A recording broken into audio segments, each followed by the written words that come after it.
Happy Wedding Tip Wednesday. Today I thought would talk to you about stationery and signage for your wedding.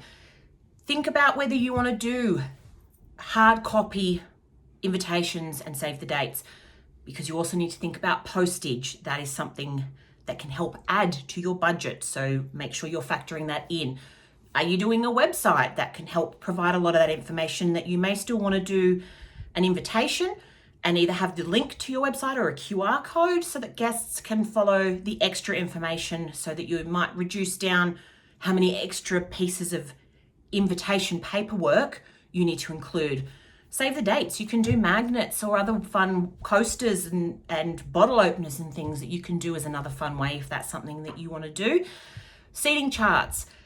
There are plenty of different ways that you can do a seating chart. You can do them on mirrors. You can do a nice core flute. You can do photo seating charts where people find their table number behind a photo of you with that said guest. There's so many different ones that you can do, drinks, all sorts of things. But work on putting together your seating chart a lot earlier than you think you need to. So as you start getting RSVP, start putting people in where they need to go.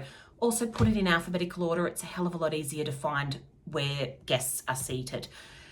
Are you wanting to do thank you cards? Are you wanting to do menus? You may not necessarily need to do a menu per person, but you may want to have some available either for your tables, or if you're doing buffets, obviously noting what food it is, especially if you need to be identifying dietary items as well.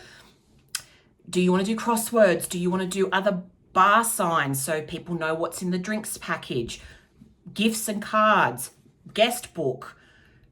Obviously, if you want to do a welcome sign, that's something that you may want to obviously get designed and printed as well. But there are other place cards, obviously, but you can obviously incorporate those into gifts, which I've got another video on as well. But vows. Are you doing personal vows? Are you wanting to print your own in a nice little book? A lot of celebrants have our own nice vow cards that we will print your vows for you, and you get to keep them as a lovely keepsake that you can read over the years to come. But again, are you having vow cards? Who's doing that? Do you want them? That's something to think about. Whether you want to do personalized and custom napkins. We made some for ours because our fur babies couldn't be there. So I got some little caricatures made of our dogs. And so we got our one saying that we do too, or drinks are on us. Just something different you can do as well. But work out a plan, work out how you want to do it. Are you doing digital, or are you doing more print, hard copy, and posting things out? Just make sure you think of everything, whether you want to be consistent with your design across all elements as well. Who's printing it, who's potentially designing it, and how many things you need. Table signs also as well. Obviously, you don't always have to just do the little table numbers. You might create a personalized name for your table, whether they're locations that you've lived or other things you can do.